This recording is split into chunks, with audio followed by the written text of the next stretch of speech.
شكرا لك ربي حمدا لك ربي پھر سانپ کا ڈسا اتنا نہیں تڑپتا جتنا غیبت کا ڈسا ہوا انسان تڑپتا ہے. پھر سانپ میں اتنا زہر نہیں ہوتا جتنا اس گندی زبان میں زہر ہوتا ہے. شیر کا پنجہ اتنا نہیں پھاڑتا جتنا یہ 2.5 انچ کی زبان گوشت کو چیر پھاڑ کے رکھ دیتی ہے. پٹرول اور گیس کی آگ سے وہ آگ نہیں بھڑکتی جو اس چھوٹی سی زبان سے آگ بھڑکتی ہے. شہروں کے شہر جل رہے ہیں اور اس کے پیچھے بات کیا ہے؟ غیبت. غیبت، گندا بول، گندا بول. ہاں، اگر گھروں کو جنت بنانا ہے غیبت چھوڑ دو. دھن رے دھنیے اپنی دھن، پرائی دھنی کا پاپ نہ پن. تیری روئی میں 4 بنولے، سب سے پہلے ان کو چن. کیا مطلب؟ اوروں کی برائیاں نہ دیکھو، اپنی برائیاں دیکھتے رہو، دیکھتے رہو. اپنی کمیاں دیکھو گے تو اللہ تعالیٰ مرنے سے پہلے توبہ نصیب فرما دے گا اور ساری دنیا تمہیں اچھی نظر آئے گی. اگر اپنی اچھائیاں دیکھو گے اور اوروں کی برائیاں دیکھو گے تو اللہ توبہ کا دروازہ بند کر دے گا. سارا جہان آپ کو برا نظر آئے گا، اپنی ذات آپ کو بڑی اچھی نظر آئے گی اور بڑی قابل تعریف نظر آئے گی. اور اس کے ساتھ پھر تکبر پیدا ہوتا ہے اور تکبر میں مرنے والا جنت کی ہوا بھی نہیں سونگ سکتا. پہلے عجب آتا. عجب کیا ہے؟ میں بڑا اچھا ہوں، میں بڑا اچھا ہوں. یہ عجب ہے، میں بڑا اچھا ہوں. صرف اس حد تک میں بہت اچھی ہوں، میں تو بہت اچھی ہوں، میں تو بہت اچھا ہوں. یہ عجب. جب عجب کو لگام نہیں دے گا تو اگلا درجہ آئے گا، اگلا درجہ. عجب اور تکبر کی حد ساتھ ساتھ ملی ہوئی ہے. اس لیے بارڈر پر پولیس کھڑی ہوتی، بارڈر پر فوجیں کھڑی ہوتی. بھائی آپس میں بارڈر ملنے جائے تو عجب اور تکبر کا بارڈر ملا ہوا ہے. تکبر کیا ہے؟ میں بڑا اچھا، وہ بہت گندا. میں بڑی اچھی، وہ بہت گندی. اپنی اچھائی کے ساتھ جب اگلے کی نفرت پیدا ہو جائے، اگلے کی حقارت پیدا ہو جائے، اس کا چھوٹا ہونا دل میں اتر جائے تو پھر یہ تکبر ہے. تکبر. اور تکبر عزازیل را خار کرد. شیطان نے شرک تو نہیں کیا تھا، تکبر کیا تھا. انہوں نے کہا میں سجدہ نہیں کرتا. اتنی بات تو اس کی ٹھیک ہے کہ مخلوق کو سجدہ نہیں ہوتا، لیکن کیوں نہیں کرتا؟ کہ انا خیر منہ. تو دو باتیں.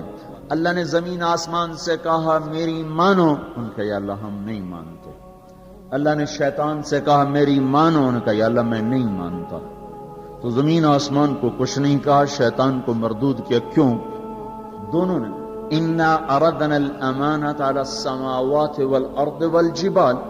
ہم نے آسمان، زمین، گلگت کے پہاڑوں کو کہا میری امانت اٹھاؤ. فابین ان یحملن منها. اور کہنے نہیں اللہ ہم نہیں اٹھاتے، ہم نہیں اٹھاتے، ہم نہیں اٹھاتے. ان کو تو کچھ نہیں کہا. اللہ نے کہا وَإِذْ قُلْنَا لِلْمَلَائِكَةِ اسْجُدُوا لِآدَمَ فَسَجَدُوا إِلَّا إِبْلِيسَ. اللہ نے کہا سجدہ کرو. شیطان نے کہا میں نہیں کرتا. مَا مَنَعَكَ أَن تَسْجُدَ لِمَا خَلَقْتُ بِيَدَيَّ. تو سجدہ کیوں نہیں کرتا؟ زمین آسمان تم بوجھ نہیں اٹھا رہے. نہیں اللہ ہم نہیں اٹھائیں گے. شیطان تو سجدہ کیوں نہیں کر رہا؟ میں نہیں کر رہا. فرق کیا ہے؟ شیطان نے کہا میں نہیں کرتا. کیوں نہیں کرتے ہو؟ انا خیر منہ، میں اچھا ہوں، یہ برا ہے. خلقتنی من نار، میں آگ سے بنا، آگ اوپر جاتی. دیکھو نا، دیا سلائی کو آگ لگاؤ اور اس کو الٹا بھی کرو تو آگ اوپر جاتی، آگ اوپر جاتی. خلقتنی من نار وخلقتہ من طین. میں آگ سے، یہ مٹی سے. استخبر، وہ متکبر ہوا. نہ کہ دفع ہو جا. اچھا زمین آسمان نے کہا اب یا اللہ ہم نہیں اٹھاتے.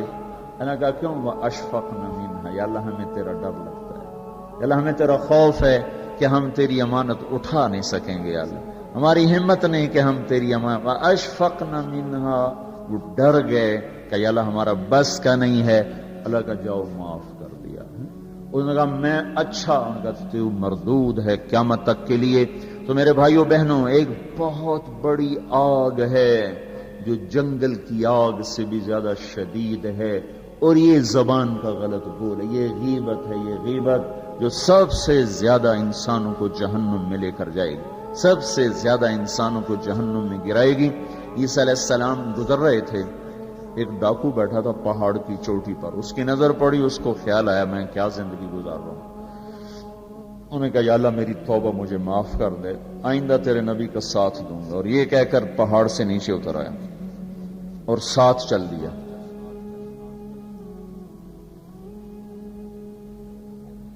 ایک آدمی عیسیٰ علیہ السلام کے ساتھیوں میں سے، اس نے پیچھے مڑ کے دیکھا تو وہ ڈاکو، تو جو نیک لوگ ہوتے ہیں نا، نیک لوگ، ان کے لاشعور میں اپنا اچھا ہونا اترا ہوا ہوتا، ہم بڑے اچھے ہیں۔ یہ چیز بہت بڑا سبب ہے دین سے دور لوگوں کے اور دور ہو جانے کا۔ جنید جمشید گلوکار ہے، گانا گانے والا، اب ماشاءاللہ توبہ کر لی ہے، مجھ سے بڑی داڑھی ہے، مجھ سے بڑی پگڑی باندھتا ہے۔ 6 سال ہم اس کے پیچھے پھرتے رہے۔ جب اللہ نے اس کو توبہ کی توفیق دے دی تو اس نے مجھ سے کہا میں صرف اس وجہ سے ان راہوں پہ چلا کہ تم نے مجھے حقیر نہیں سمجھا اور نفرت کا اظہار نہیں کیا، اور دوسرا کبھی فتویٰ نہیں سنایا کہ تو حرام کھاتا ہے، حرام ہی تو کھا رہا ہے، یہ ہم نے کبھی منہ سے نہیں کہا تو حرام کرتا ہے، حرام کھاتا ہے۔ سنتے رہے سنتے رہے سنتے رہے، چلتے رہے چلتے رہے۔ 6 سال کے بعد خود ہی توبہ کر لی، 3 چلے بھی لگا دیے اور داڑھی بھی رکھ لی اور چلے بھی لگ گئے اور کتنے حج ہو گئے، اور اس کے پیچھے کیا تھا؟ صرف محبت۔ اس کے گناہ کا اس کو تانا نہیں دیا۔ تو یہ جو تانا دینا ہوتا ہے یہ اور لوگوں کو دین سے دور کرتا ہے۔ تو اس آدمی نے، عیسیٰ علیہ السلام کے ساتھی نے یوں دیکھا اور بڑی حقارت سے کہا ہاں بڑے آئے ہیں، یہ جو نیک لوگ ہوتے ہیں نا، نیک پاک پاک پاک عورت، پردے دار عورت، کوئی آ گئی ایسی بیچاری تھوڑی سی اعمال میں ڈھیلی تو اس کو بڑی ایسے نفرت کی نظر سے دیکھتی، آپ بڑی نیک حاجن بنتی، اس کو ایسی نظر سے دیکھتی۔ یہی حال یہ پکے پکے نمازیوں کا ہے، یہ ایسے دیکھتے ہیں کہ جیسے پتہ نہیں اگلا دین سے ہی نکل گیا ہے۔ تو اس نے یوں دیکھا تو اللہ تعالیٰ نے فوراً جبریل کو بھیجا، کہا میرے روح عیسیٰ تیرے پیچھے 2 آدمی آ رہے ہیں، ایک تیرا ساتھی ہے، ایک ڈاکو اور چور و چکا ہے، ان دونوں سے کہو، ڈاکو سے کہو تیری توبہ پر تیرے پچھلے سارے معاف، تو نئے سرے سے عمل کر، اور اپنے ساتھی سے کہو تیری نفرت کرنے پر تیری ساری نیکیاں برباد، تو بھی نئے سرے سے اب نیکیاں کر، تیرا سب ختم، تو ٹھیکیدار ہے میرے بندے کو حقیر سمجھنے کا۔ تو میرے بھائی اور بہنوں، ہمارے گھروں میں آگ ہے، آگ، اور وہ آگ چولہے کی آگ سے تیز ہے، پیٹرول گیس کی آگ سے تیز ہے، اور وہ غیبت کی بھڑکائی ہوئی آگ ہے۔ یہ وہ آگ ہے جو زبان نے بھڑکائی ہے، اس کو پانی سے نہیں بجھایا جا سکتا۔ تمہارا گلگت کا خوبصورت بہتا ہوا دریا، یہ سارے کا سارا روک کر گلگت کے اوپر ڈال دیا جائے تو بھی یہ آگ ٹھنڈی نہیں ہو سکتی۔ اس آگ کو ٹھنڈا کرنے کا اللہ تعالیٰ ہی نے کہا ہے طریقہ، جو بتایا کہ لا یغتب بعضکم بعضا، بند کر لو زبانیں، غیبت مت کرو، لا تجسسوا، ہمارے نبی نے کہا کسی کی ٹو نہ لگاؤ، کیا کرتی ہے کیا کرتا ہے، لا تحسسوا لا تجسسوا، تحسس کیا ہے؟ خود پیچھے پیچھے پھرنا، اور تجسس کیا ہے؟ کسی کو پیچھے لگ جاؤ، دیکھو کیا، جیسے پولیس نہیں، حکومت والے CID لگاتے ہیں نا، CID، یہ تجسس ہے، تجسس، جاسوس، اسی سے جاسوس ہے، تجسس سے جاسوس، اور وہ رپورٹ لکھتے ہیں، وہ الٹی لکھیں سیدھی لکھیں، اسی پہ فیصلے ہوتے ہیں۔ تو میرے نبی نے کہا کسی کی ٹو نہ لگاؤ، کسی کی برائیاں نہ دیکھو، برائیوں پہ پردے ڈالو، اچھائیوں کو اچھالو، تو اللہ تمہیں سیدھا جنت کی راہوں پر لے جائے۔ تو جہنم وہ ہے جس میں مسلمان مرد عورتوں کو ڈالا جائے گا جو نافرمانی کرتے، نماز چھوڑتے مر گئے، سود کھاتے مر گئے، حرام کھاتے مر گئے، رشوت لیتے مر گئے، نماز چھوڑتے مر گئے، روزہ چھوڑتے۔ ایک اور بتا، یہ گناہ تو عام ہیں، بہنوں کو حق نہیں دیا اور اس کے ساتھ مر گئے۔ بہنوں کا حق ہے نا باپ کی جائیداد میں، ماں کی جائیداد میں۔ اگر باپ نے 3 روپے چھوڑے ہیں، ایک بھائی 2 بہنیں ہیں، تو 1-1 روپیہ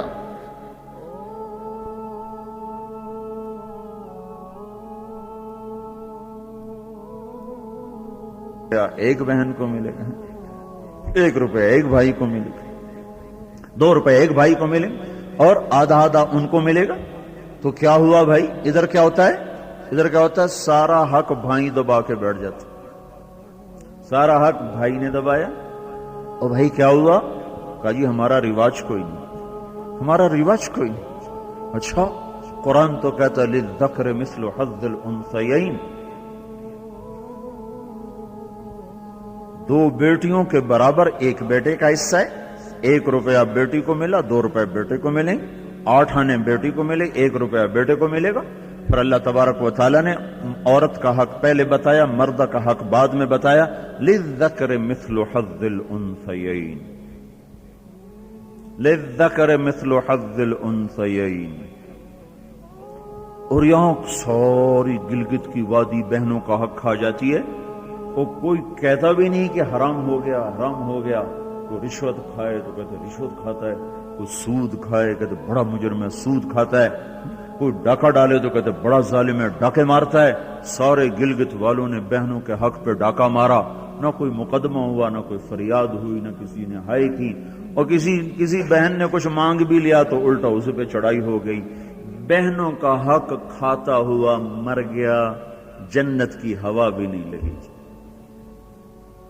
ماں کا حق کھا لیا، خامد مر گیا، اللہ نے ماں کا حق رکھا ہے. اولاد ہے تو 8واں حصہ ماں کا ہے. اولاد کوئی نہیں، 4تھا حصہ ماں کا ہے. باپ مر جاتا ہے، مائیں بیچاری فقیر بن کے بچوں سے خیرات مانگتی ہیں.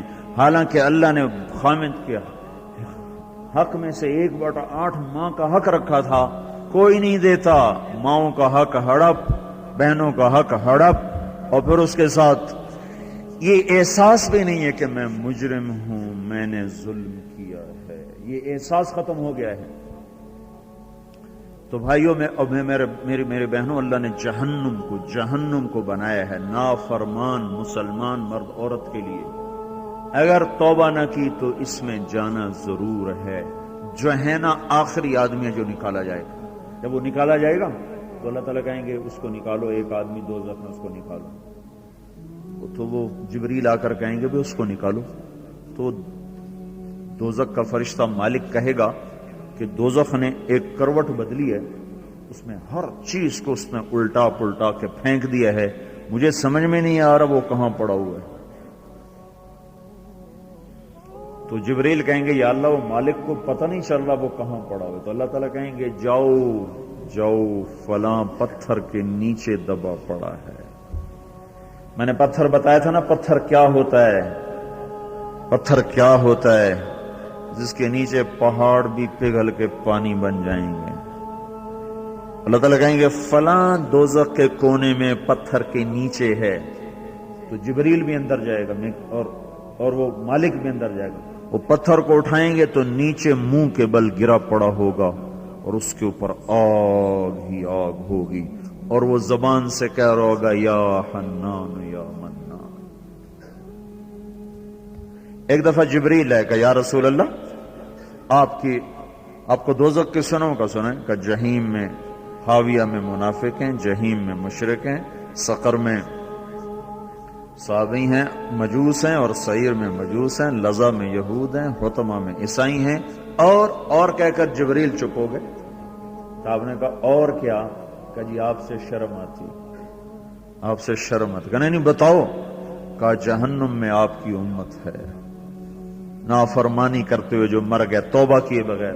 تو ہمارے نبی بے ہوش ہو کے گر گئے اور روئے جا رہے، نہ کسی سے بات کر رہے، نہ کلام کر رہے، نہ کھانا کھا رہے، روئے جا رہے. حضرت عمر رضی اللہ تعالیٰ عنہ اجازت مانگنے گئے تو آپ نے اندر آنے کی اجازت نہیں دی. سلمان فارسی اجازت مانگنے گئے تو آپ نے اندر آنے کی اجازت نہیں دی.